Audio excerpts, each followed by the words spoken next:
Hey, Dad, did you like the What? What? You can't hear me? Sorry about that. Let me try it this way.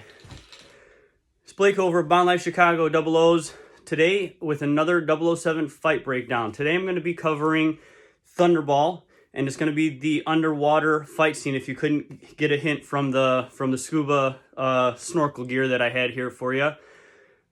A couple things about this video. Obviously, I'm by no means an expert, like I say in all my videos. This one's not necessarily going to be like some of the other ones with a lot of self-defense.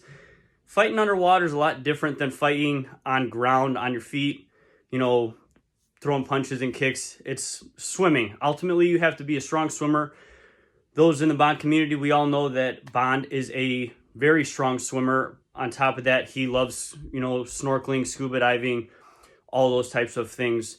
It's very emphasized in the books, not so much in the movies, because just how the pace at which a book goes versus the detail and a pace at which a movie goes. But those good diehard Bonds fans, we obviously know that Bond is a very strong swimmer.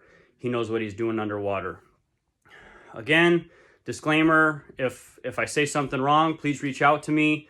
Please send me a message if you think you have another idea, something like that. But let's dive into it. So the scene starts. The Spectre crew is in the water. They're going for the missile that they had, and they start to get confronted by the scuba diving team from the U.S. Navy ship. They start going at it. They've got harpoons. They've got knives. Obviously, they're in their scuba gear. They're underwater, and they are starting to fight with each other. Bond then comes in. He's got his own scuba gear on. It looks like he's got a double air tank and then some type of self-propelled contraption on top of it, probably a Q branch type thing. He rides in. He's also got his own either harpoon gun or like spear gun, as well as obviously a knife. We've seen all the cartoons or the pictures and images of him in his orange scuba gear with the knife fighting underwater. He rides in, he starts fighting also, but one of the things I thought was really awesome about this scene in itself, not only for the Bond community, but movies in general, and I've touched on this on a couple other videos as well, I don't think any time before this movie came out or any time after this movie came out do we see an actual legit underwater filmed fight scene such as this. Obviously now you see movies like Aquaman, and they've got cool underwater fight scenes, but it's all CGI. It's all necessarily pretend. Nobody's actually underwater. Nobody's actually wearing scuba gear or actually, wrestling underwater like in this film. And I think that is something to be said about this movie. It's a good movie. Obviously, a lot of people's favorite movies in the Bond community. But just the fact that this scene, with so many moving parts, so many different people wearing that scuba gear underwater, are able to safely do this scene, I thought they knocked it out of the park. So as they're fighting, and obviously those of us that have swam or kind of have an idea of how the water kind of controls your body, throwing punches and kicks and stuff like that, it can still do some damage. It can still make an impact, but at the same time, it's not going to hurt as much as if I'm standing right here and I throw a punch or a kick on land without the water kind of cushioning the blow, just because of the force needed to go through the water and cut through the water.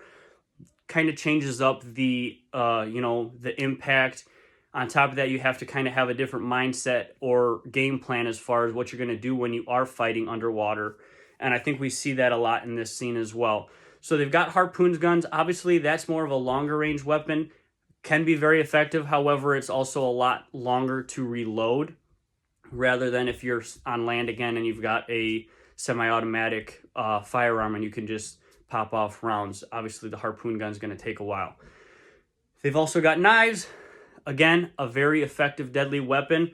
But thinking about it again, as you're either stabbing or slicing somebody, it's going to be a little bit easier either for them to block it or get out of the way, just because, again, you're underwater.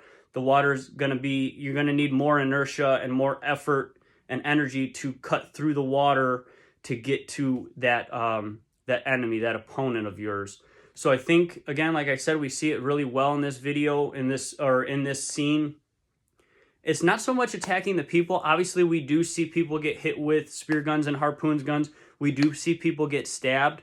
But the bigger emphasis, and I really remember seeing this a lot when I read through the book Thunderball, not as much in the movie, but we do see it in the movie, is rather than attacking the person, Bond attacks their means for how they are underwater.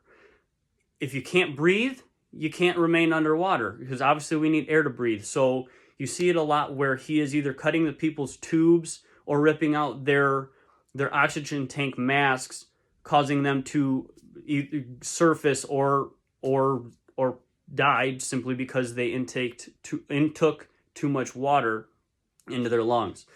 So I think that that's a big point, and another good thing that they really touch on in this scene is the reality of it. You're not going to be necessarily punching and kicking people underwater, but you are going to try to rip somebody's mask out or try to cut their oxygen tube if you're in a life or death situation.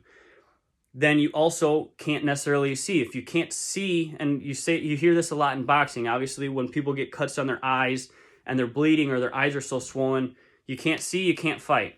So you see this a lot in this scene as well, is they're either ripping off the masks or they are breaking the mask, which back in this time, my mask right now, it's more of a very pliable, hard plastic.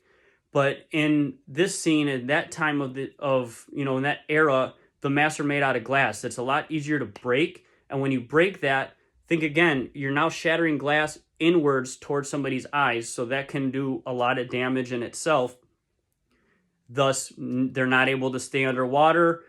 They're blinded, and they either have to surface or they're gonna struggle and pass away underwater.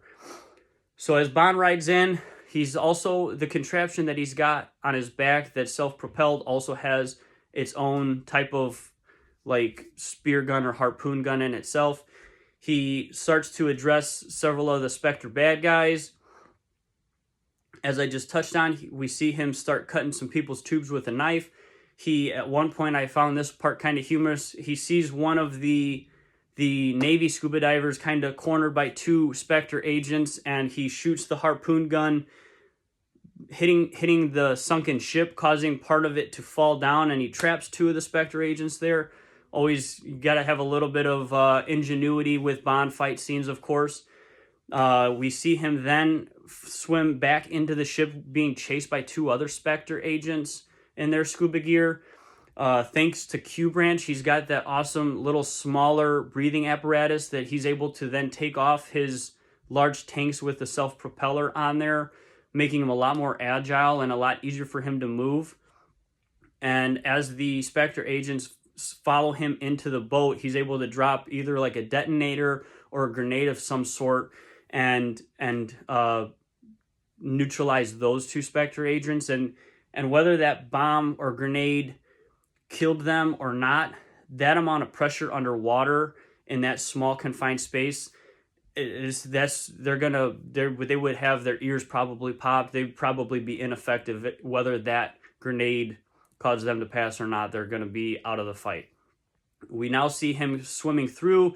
He helps several of the other Navy scuba divers, again, kind of touching base on his strength of swimming in himself. Obviously, he's no longer in the British Navy, but he has a background of that, and he's got a love for swimming, and he's able to be effective in that.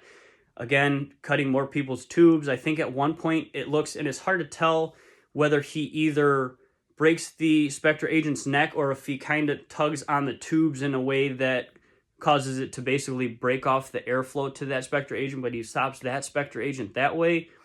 And then again, as we're seeing flashbacks between Bond attacking people, and we see other people kind of tussling, which again is just an awesome fight scene in itself, and it's being completely filmed underwater. We're seeing them fight for harpoon guns, and I think one Spectre agent actually cuts the harpoon through the eye, again going back to you break that glass and you're able to stop them from fighting like that. And then towards the end of this fight scene, I know we're kind of dragging on a little bit. There's a heck of a lot going on. You've got, 20 plus people fighting underwater, and then you're trying to follow Bond through all of this. It's the added thing that not many other fighting realms would have. you've got deadly fish swimming around in the Caribbean Sea. Again, not as much touched on in the movies, but you do see it here at the end of this scene. Definitely touched on in the books. Live and Let Die and Thunderball. You've got barracuda and you've got sharks that once that like a drop of blood hits the water, they smell that stuff and they can be very deadly. They're going to come and they're going to swarm and they're going to want to eat. So we see the one shark kind of swim in because again, you're thinking harpoons, you're thinking knives, and you're underwater. There's going to be a lot of blood swimming around in that small area. That's going to attract a lot of deadly sea life, and we see the one big great white shark come in, and ultimately that's how another Spectre agent gets defeated. But I thought that was another cool emphasis and cap to this scene, that they were able to kind of bring in that element, because of course if you're in that portion and you have that much blood, you at least have to see one shark, because come on, we've all seen Jaws and stuff like that, and it takes that much little bit of blood, and obviously there was more than that in this scene. Then after we see that shark roll in, Bond is looking, scanning the area, seeing what else he can do to try to help out, and he sees Largo at this point, who's also scanning the area, but basically seeing it's time to retreat, do a tactical retreat. And as Largo tries to get back to the Disco Volante, Bond starts to follow him, and that leads into another fight scene altogether. We'll touch on that one a different day. Again, it's a holiday week this week, so I hope everybody in the U.S. Has a great Thanksgiving, has a great time spending time with their family. Everybody else, thanks for watching. I appreciate it. If you have a fight scene that I haven't touched on yet, or if you want me to go into more detail, please reach out to me. If you have any questions, please reach out. And if I mentioned something wrong, I'd love to learn something else. So again, signing off, this is Blake, Bond Life Chicago. Everyone have a good one.